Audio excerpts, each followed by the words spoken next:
Bugün bir tane İtalyan kızına salam verip. Belə deyilik. Elə də eləyib. Oysa bir məsələ var. Atasının qucağındaydı. Kimsə nəhliyə gəlir. Kilsələrindən biri olan Milano Duma... Bir dənə də.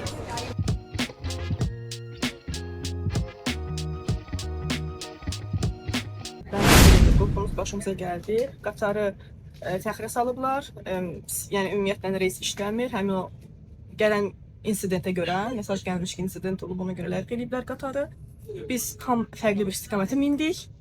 İndi oradan gedəcəyimiz şəhərə reys axtaracağıq. Gəldik Cenovaya, Genuyaya.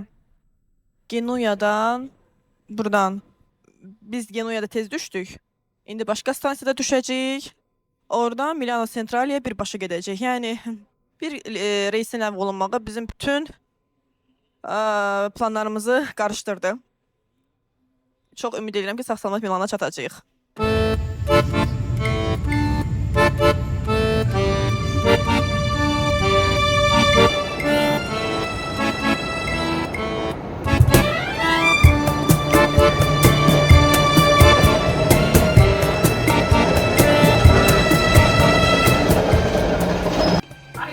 Çatmışıq Milana dünən axşam. Bugün Milanı gəzəcəyik. Əslində fikirləşirdik ki, Como gölünə gedək. Prosta arxa-arxaya o qədər təbiət, kənd, gözəllik falan gördük ki, dedik ki, şəhər üçün darıxmışıq. Şəhər gəzmək istəyirik.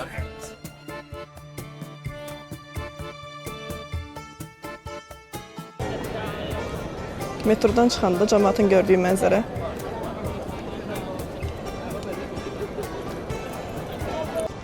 Duomo'ya biletlərimizi aldıq. Gedirik indi. Mən keçən dəfə gələndə getməmişdim. Duomo'nun içinə girməmişdik Lalə ilə. Bu dəfə dedik ki, gedək.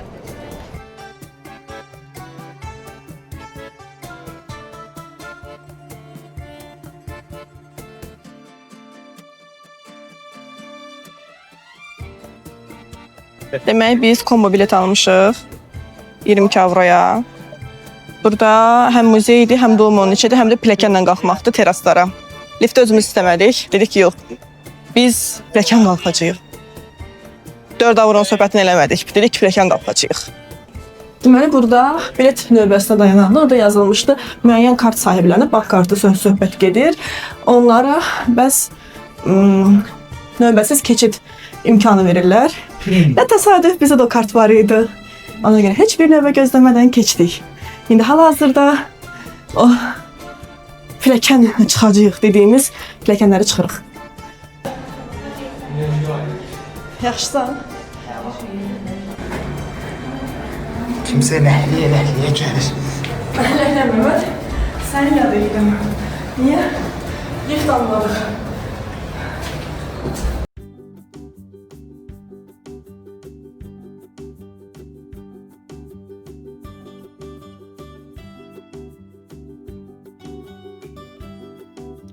Duomo di Milano. Milan Duomo sadəcə gözəl bir kilsə deyil.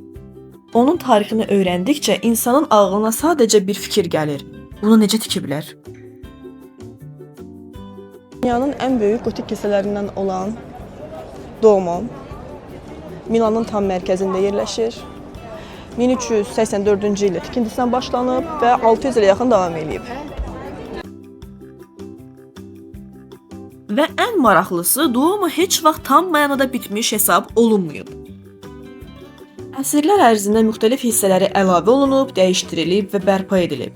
Ona görə də bu binaya baxanda əslində bir dövrün yox, yüzilliklərin tarixini görürsüz.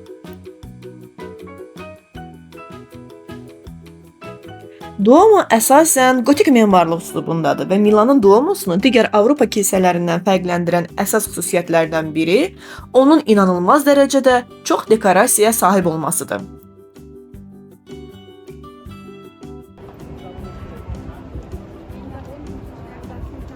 Duomo'da 3400-dən çox heykəl var. 135 ədəddə gülləcik.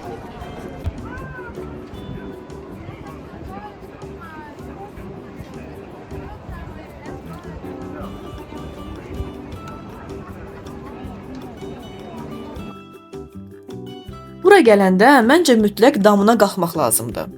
Çünki Milan Duomo'nun ən gözəl tərəflərindən biri də elə damıdır. Burada sanki kilsənin üstündə yox, daşdan hazırlanmış nəhəng bir şəhərin içində gəzirsiniz. Bu damdakı ən məşhur detallardan biri də Madonninadır. Duomo'nun ən yüksək nöqtəsinə yerləşən Qızılı Məryəm heykəli. Heykəl təxminən 4 metr hündürlüyündədir və 1774-cü ildə quraşdırılıb.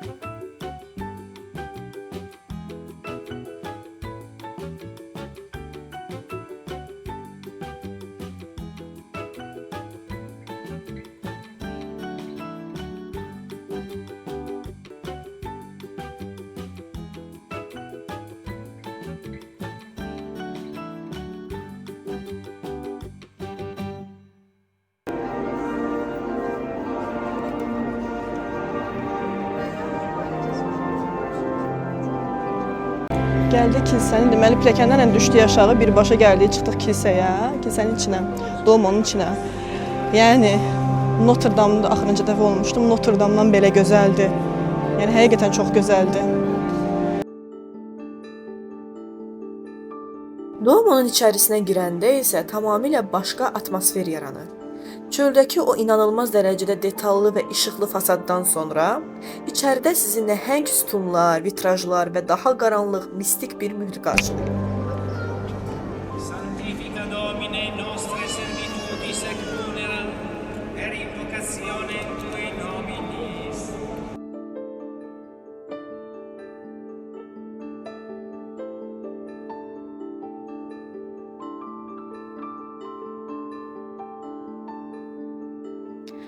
Buradakı sütunların örgüsü də adamı heyrətləndirir. İçəri girəndə insanın özünü çox kiçik hiss etməsinin səbəbi məhz budur. Bir də vitrajlara baxmaq lazımdır. Duomo'nun vitrajları arasında Avropanın ən böyük və ən mürəkkəb vitraj kolleksiyalarından biri hesab olunan nümunələr var. Günəş işığı rəngli şüşələrdən içəri düşəndə bütün atmosfer dəyişir.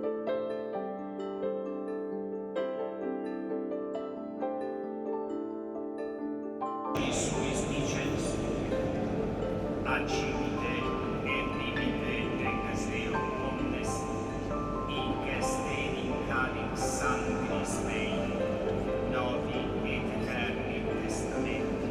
Bonus eterno, per Christum Dominum nostrum. Dominus vobiscum. Gratias agamus Domino Deo nostro.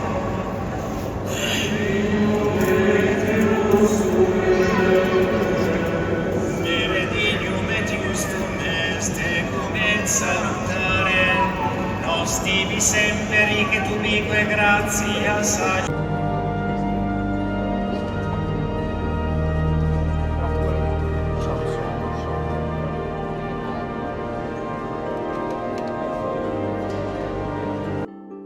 Fransız imperatoru Napolyon Bonaparte'ın da Duomo ilə bağlı öz hekayəsi var.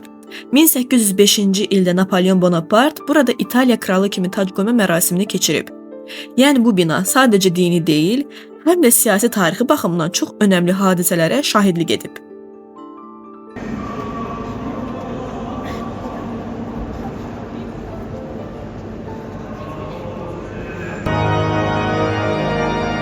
Keçdi minora, modulyasiya.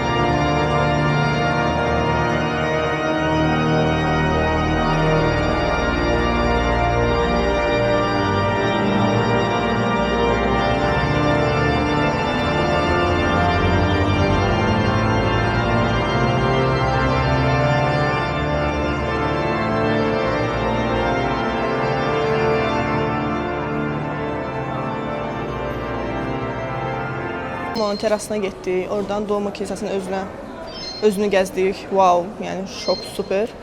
İndi gəlmişik muzeyə. Bilet qiymətində muzey də daxildir. Bəli, bir dənə başqa bir kilsə var, orada daxildir. Bəli, bu gördüyünüz daşlar kilsənin tikinti vaxtı qırılmış daşlardır, gətirib qoyublar bura muzeyə. Sağ tərəfdə gördüyümüz mərmər, yerə vurulmuş mərmərdir, artıq qalıb vurublar bura. Bu İsa'nın çarmıxa çəkilmiş xaçı gördüyünüz kimi kilsədə artıq idi, gətirib qoyublar bura. 13-cü əsrə məxsus olan bu xaç Santa Maria dei Miracoli Presso San Gelso'da Milano'da tərəfindən istehsal olunub. Neyse. Biraz çox oldu.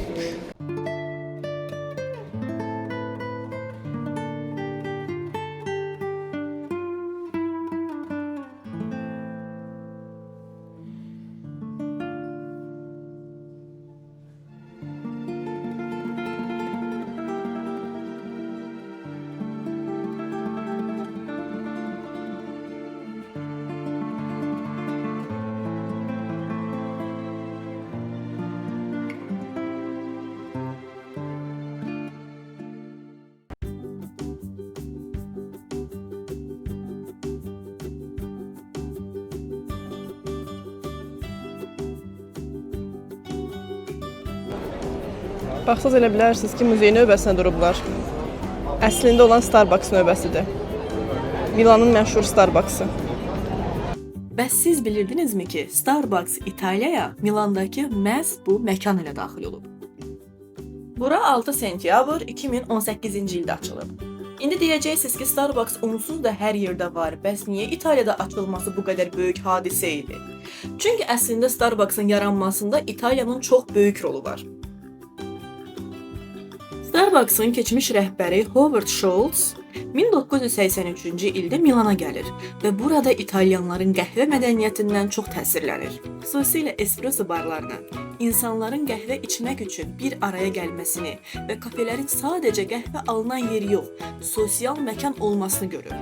Bu təcrübə sonradan Starbucks-ın inkişaf etdiyi konsepsiyalardan birinə çevrilir. İçəri girəndə isə adi Starbucks atmosferi gözləməyin. Bura daha çox qəhvə muzeyi ilə teatrın qarışığına oxşuyur. Əgər Milana gəlsəniz və Starbucks sevməsəniz belə, bu məkana bir dəfə girməyə dəyər. Çünki bura qəhvə içməkdən çox, Starbucks-ın İtaliya ilə olan hekayəsini görmək üçün maraqlı yerdir.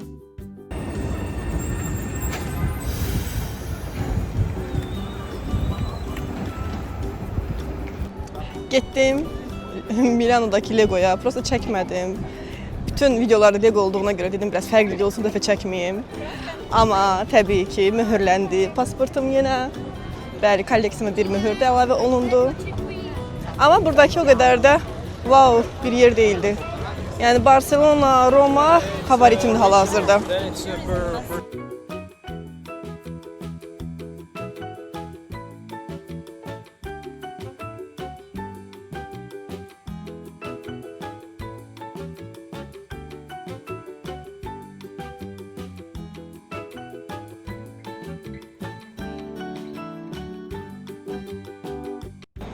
Saçım da bugün hava çox isti idi. Dedim mən bu havada bu saça dözə bilməyəcəm, topuz yığmışam. Yəqin ki yaraşır. Yerdəki oxuya bax mənə. Niyə? Baxa istəmirlər bir-birlərinə qarışmaq.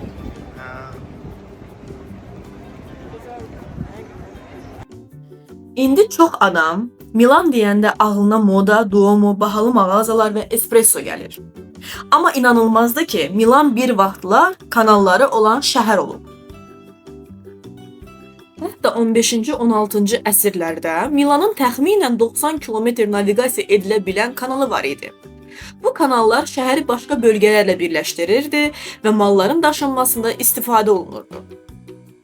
Duomo'nun tikintisində istifadə olunan mərmər belə bu su yolları ilə Milana gətirilirdi. Yəni təsəvvür edin. Bugün qarşısında şəkil çəkdirdiyimiz Duomo'nun mərmərləri vaxtilə qayıqlarla şəhərə daşınıb.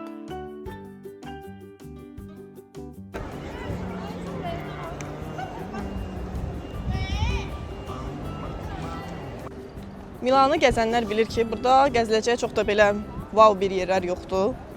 Yəni ancaq Duomo'dur, Vittor Emanuel'in AVM'sidir, La Scala'dır. Yəni saysaz hesablasaz çox az bir 5-6 yer var. Yəni bura əsas alış-veriş yeridir. Yəni gələn də burada mütləq alış-veriş eləməlidir. Elə bir yazılmamış qanun var.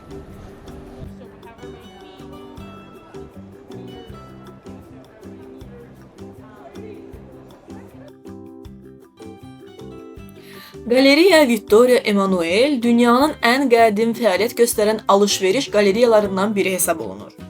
İçəri girən kimi ilk diqqətinizi çəkən şey məhz bu möhtəşəm şüşə tavandır. Ortadakı nəhəng günbəz və dəmir konstruksiyalar 19-cu əsr üçün kifayət qədər möhtəşəm bir mühəndislik nümunəsidir.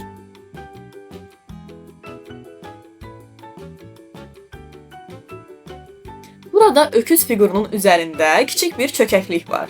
Milanlıların və turistlərin inancına görə həmin yerdə dabanın üstündə fırlansanız sizə uğur gətirəcək.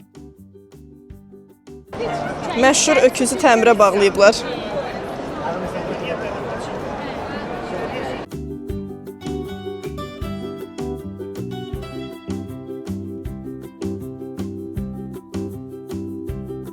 Necə darıxmışdım. Burger üçün, fast food üçün. Hop. Möhtəşəm. Deməli yolla gedirik burada. Free hugs var. Ramiz deyir ki, gedək qucaqlayaq. Deyirəm ki, başa düşmədim də, yəni də niyə tanımadığım adamı qucaqlamalıyam. Başım, bir də gördüm bunlar salamlaşırlar. Hay eləyirlər. Sonra Ramiz mənə dedi ki, bugün bir dənə İtalyan qızıma salam verib. Belə deyilik. Elə də eləyib. Burası bir məsələ var. Atasının qucağındaydı. Lalə ilə ilk dəfə Milana gələndə pomadaya ya hansısa bir kosmetikaya ad yazdırmaq ancaq bu filialdaydı. Bir də Dubaydakı filialda. Bu filialda da o işləmirdi. Bəxtimizdə ürəyimizdə qalmışdı. Bu il Roma, Florensiya hər yerdə artıq ad yazırlar.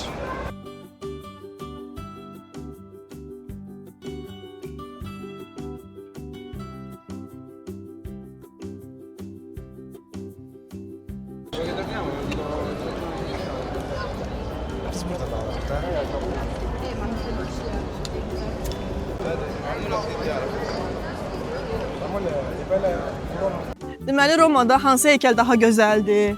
Hansı kilsə daha qəşəngdir, daha əzəmətlidir? Ona fikir veririk. Burada hansı mağaza daha qəşəng reklam eləyir? Ona baxırıq. İndi sizə bir dənə bir şey göstərəcəm. Apple. Bəli, Apple'ın marketinqi.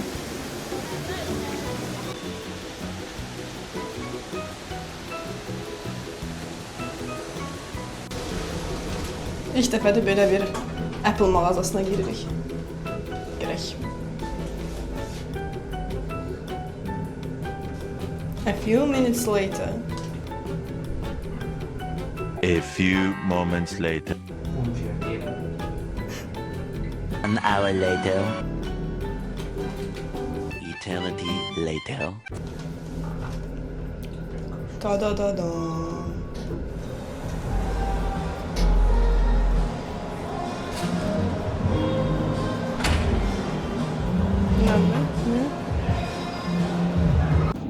Telefonları enerji yutmalarını daxil edəcək. Təmizi göndərdim ki, getmək istəyirsən, bax. Mən də deyəcəyim.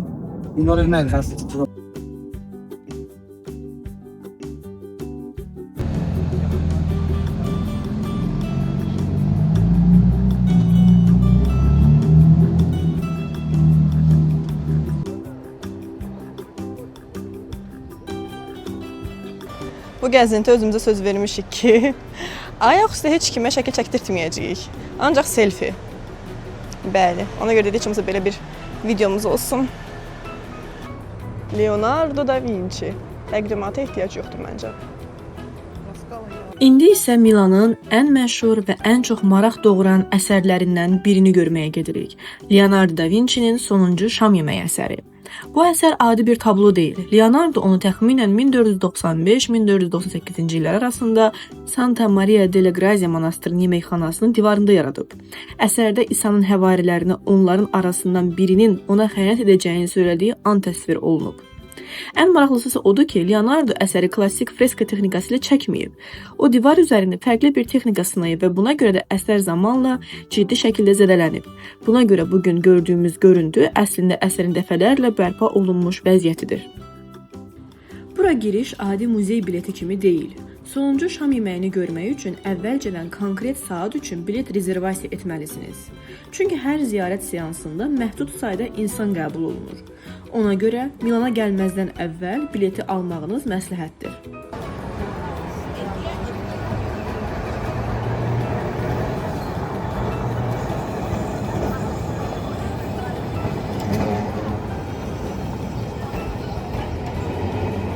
İtaliyanın Mircə Fətəli Axundovu, Alessandro Manzoni İtalyan dilinin inkişafına böyük töhfələri olmuşdur. Məşhur La Scala teatrı.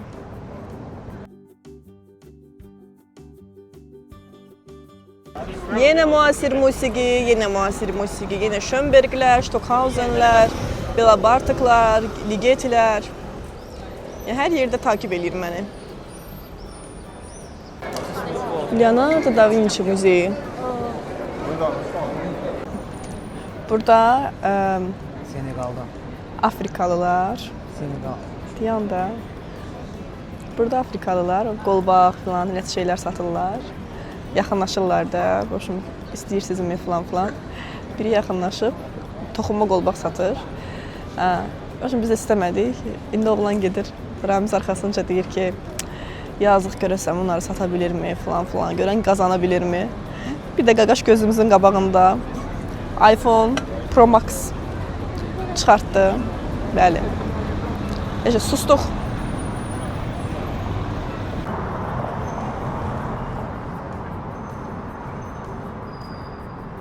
Bu Targovda yerləşən ədəbiyyat muzeyidir. Bu da bizimkilər tam heykəli qoyublar, bunların pulu çatmayıb.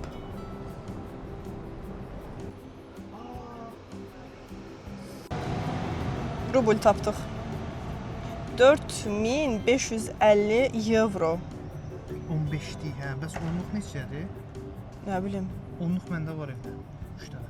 4550 euro. 15-lik qart. Allahım, lirini də satırlar burada. 20 lirə. 40 lirə. Hörmətli vaxtları idi. Bu da markalar. Dedik ki, otelə piyada gedək. Belə bir bağ kəşf elədik, park kəşf elədik yolun üstündə. Şəhəri kəşf eləyə gəzirik. Belə bir ictimai park. Aslında göl var deyəsən. Gedək baxaq nə var.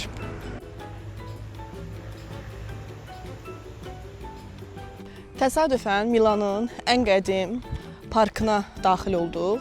Bura 1784-cü ildə açılıbmış. Daha sonra 2000-lərdə İtaliyanın məşhur jurnalisti Indro Montavelli, nəsə onu düzəldib yazacağam altdan. Onun şərəfinə, amma adı Indro idi. Onun şərəfinə adlandırılıb. Vaxtilə deyilənə görə burada zoopark da olub. Hal-hazırda zoopark artıq fəaliyyət göstərmir. Amma bəzi o zooparkın bəzi nə deyirlər ona?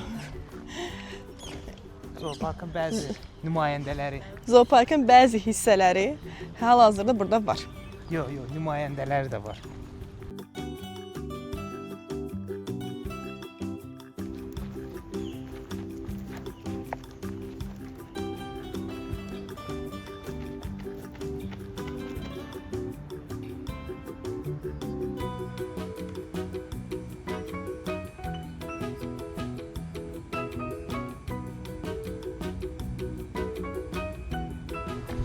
Azərbaycanda park mədəniyyəti, yəni park bizdə olsa da, yəni park mədəniyyəti bu dərəcə inkişaf eləməyib.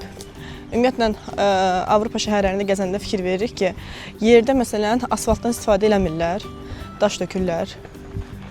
Yəni indi bizdə artıq başlanılıb parklar tikilməyə bu tipdə.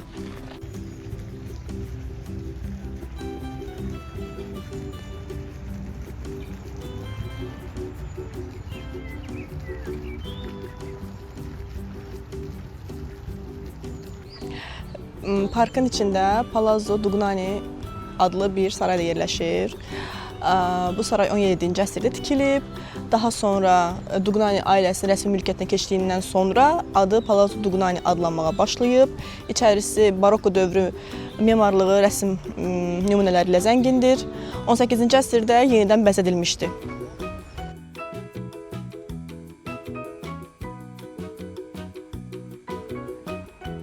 Məncə bu parkın ən gözəl tərəfi onun yerləşdiyi yerdir. Çünki Porto Venezia və şəhərin mərkəzinə çox yaxındır. Bir neçə dəqiqə əvvəl Milanın ən məşhur küçələrində mağazalara baxırsınız. Sonra isə belə sakit və yaşıl bir yerə gəlib çıxırsınız. Bir də təsəvvür edin. Bu Bu ağacların və yolların olduğu ərazidə park yaradılmasından təxminən 240 ildən çox vaxt keçib. Yəni burada sadəcə ağacların arasında gəzmirsiniz. Milanlıların nəsillər boyu gəzdiyi tarixi bir parkda gəzirsiniz. Milan haqqında mənim ən çox xoşuma gələn şeylərdən biri də budur. Şəhər çox müasir və sürətli görünür. Amma bir neçə addım atırsan və qarşına əsrlərdir qorunan belə bir sakitlik çıxır. Ona görə Milana gələndə yalnız Duomo və qaleriya ilə kifayətlənməyin. Biraz da şəhərin yaşıl tərəfini görün. Çünki Milanı tanımaq üçün bəzən ən yaxşı yer izdihamlı meydanlar yox, belə sakit parklardır. Və beləcə Milan səyahətimizin də sonuna gəldik. Əgər siz də Milanı görmək istəyirsinizsə, ümid edirəm bu vloq sizə biraz ilham oldu. Mən isə artıq növbəti macəraya hazıram. Növbəti vloqda görüşənədək özünüzə yaxşı baxın və dünyanı kəşf etməyi unutmayın. Ciao Milano!